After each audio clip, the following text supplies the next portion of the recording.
மச்சான் வாங்கி தந்த மல்லியப்பு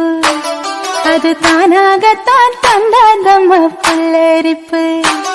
அடியாச மச்சான் வாங்கி தந்த மல்லியப்பு அது தானாகத்தான் தந்தது